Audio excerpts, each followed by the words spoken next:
যোৱা পৰহি মই 1,40,00,000 টকা আবণ্টন দিছোঁ আমাৰ শিৱসাগৰৰ শিৱদৌলত পানীৰ এটা স্কিম বনাবৰ কাৰণে পৰহি মই চেংচন দি থৈছোঁ গতিকে এইকেইদিনৰ ভিতৰতে কাম আৰম্ভ কৰিব পাৰিব পৰা 55 কোটি টকাৰ আবণ্টন দিছোঁ এইকেইদিনৰ ভিতৰত শিৱসাগৰ টাউনৰো বাকী পানীৰ যি অসুবিধা আছে অসুবিধাখিনি দূৰ কৰিবৰ কাৰণে 55 কোটি টকাৰ আবণ্টন দিছোঁ আৰু 1-1.5 সপ্তাহৰ ভিতৰত টেণ্ডাৰ ওলাব খুব কম দিনৰ ভিতৰত কাম এলটমেণ্ট কৰি যাতে আমি কামখিনি কৰি দিব পাৰোঁ শিৱসাগৰলৈ আহি অন্ততঃ এই দুটা কামো শিৱসাগৰবাসীৰ কাৰণে কৰি দিবলৈ পায় মই মুখ্যমন্ত্ৰী ডাঙৰীয়াৰ হৈ আপোনালোকক জনাইছোঁ আৰু ময়ো বিভাগৰ মন্ত্ৰী হিচাপে এই দুটা কাম কৰি দিবলৈ আনন্দ অনুভৱ কৰিছোঁ ধন্যবাদ গতিকে আজিৰ আমাৰ মুখ্য অতিথিক অনুৰোধ কৰিছোঁ এখন ফুলাম গামোচাৰে এই সাকসেসফুলৰ শিৱৰাত্ৰি সাকসেসফুলৰ মূল মানুহ এয়া আমাৰ মাজত Basanta Gogoi please give him a big hand হাত চাপৰি দি পেলাই তেওঁক সন্মান জনাওক এইখিনি যে অহা বছৰ শ্ৰী শ্ৰী যি মহাশিৱৰাত্ৰি যি উৎসৱ আৰু মেলা ইয়াত আৰম্ভ হ'ব সেই মেলা আন্তৰ্জাতিক পৰ্যায়লৈ যাওক আয়ুক্ত মহোদয়ে উদ্যোগ লওক মুখ্যমন্ত্ৰী মহোদয় এজন দক্ষ মুখ্যমন্ত্ৰী অসমৰ ৰাইজে ভাল পায় তেওঁৰ দক্ষতাৰ কথা সকলোৱে কয় যে আমিও স্বীকাৰ কৰিছোঁ যে বহুখিনি ক্ষেত্ৰত মতবিৰোধ থাকিব মত পাৰ্থক্য থাকিব পাৰে কিন্তু যিবিলাক কাম জাতিটোৰ কাৰণে কৈছে যিবিলাক কাম অসম আৰু অসমীয়াৰ উন্নতিৰ হকে কৰিছে সেই কামবিলাকৰ আমি তেখেতক প্ৰশংসা কৰাত কোনো অসুবিধা নাই সেইটো মুকলি মঞ্চত আমি হাজাৰ নহয় লাখ মানুহৰ আগত আমি মুকলি মনেৰে কৰিব কাৰণ পাৰোঁ তেলে হাজাৰ হাজাৰ নিবনুৱা সংস্থাপিত হ'ব আৰু শিৱসাগৰখন চাবলৈ দেশী বিদেশী পৰ্যটকেৰে ভৰি পৰিব মই পুনৰবাৰ এই মঞ্চত উপস্থিত প্ৰতিজন শ্ৰদ্ধালুক মই নমস্কাৰ জনাইছোঁ আৰু তেখেতলোকক ইয়াত আহি উপস্থিত হৈ আমাক দুআষাৰ কথা কৈ আলপুত কৰাৰ কাৰণে তেখেতলোকক পুনৰবাৰ ধন্যবাদ জ্ঞাপন কৰিছোঁ আৰু আমাক আশা কৰিছোঁ যে অহা বছৰ শ্ৰী শ্ৰী যি মহাশিৱৰাত্ৰি যি উৎসৱ আৰু মেলা ইয়াত আৰম্ভ হ'ব সেই মেলা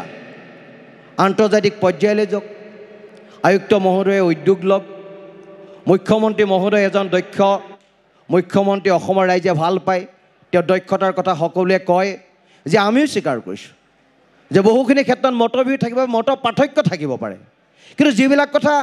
যিবিলাক কাম জাতিটোৰ কাৰণে কৈছে যিবিলাক কাম অসম আৰু অসমীয়াৰ উন্নতিৰ হকে কৰিছে সেই কামবিলাকৰ আমি তেখেতক প্ৰশংসা কৰাত কোনো অসুবিধা নাই সেইটো মুকলি মঞ্চত আমি হাজাৰ নহয় লাখ মানুহৰ আগত আমি মুকলি মনেৰে কৰিব কাৰণ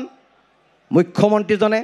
এটা বাৰ্তা আমি ইয়াৰ পৰা দাদাক দিব কৈছোঁ যে আপুনি বাৰ্তাটো দিয়ক যে অহা বছৰ চৰকাৰী পৃষ্ঠপোষকতাত ঐতিহাসিক শিৱদৌলৰ এই শিৱৰাত্ৰি মেলাই যাতে আন্তঃৰাজ্যিক পৰ্যায় পায় তাৰ কাৰণে তেখেতলোকে বিহিত ব্যৱস্থা গ্ৰহণ কৰক ইয়াত মেকানিজিমটো তেখেতলোকে বনাই দিয়ক প্ৰশাসন বিষয়া আছে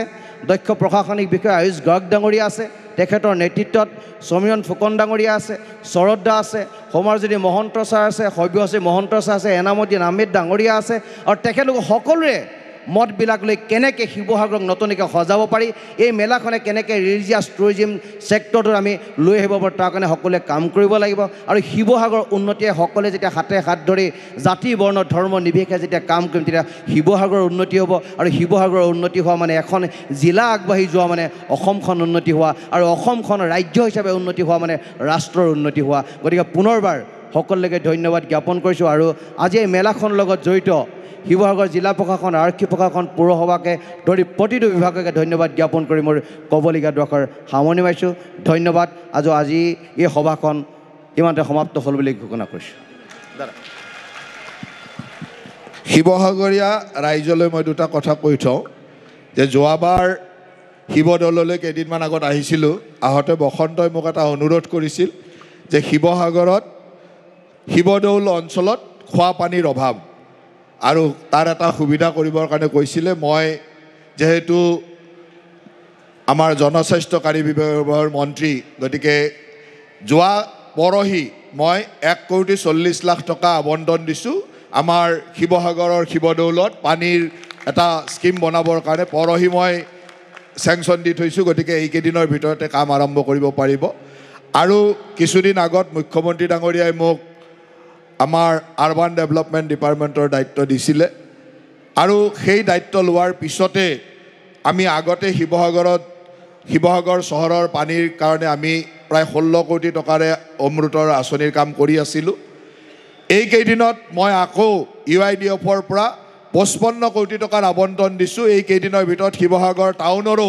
বাকী পানীৰ যি অসুবিধা আছে এই অসুবিধাখিনি দূৰ কৰিবৰ কাৰণে 55 কোটি টকাৰ আবণ্টন দিছোঁ আৰু 1-1.5 সপ্তাহৰ ভিতৰত টেণ্ডাৰ ওলাব। খুব কম দিনৰ ভিতৰত কাম এলটমেণ্ট কৰি যাতে আমি কামখিনি কৰি দিব পাৰোঁ। শিৱসাগৰলৈ আহি অন্ততঃ এই দুটা কামো শিৱসাগৰবাসীৰ কাৰণে কৰি দিবলৈ পাই মই মুখ্যমন্ত্ৰী ডাঙৰীয়াৰ হৈ আপোনালোকক জনাইছোঁ আৰু ময়ো বিভাগৰ মন্ত্ৰী হিচাপে এই দুটা কাম কৰি দিব পেলাই আনন্দ অনুভৱ কৰিছোঁ। ধন্যবাদ। দাদাক বহুত বহুত ধন্যবাদ জ্ঞাপন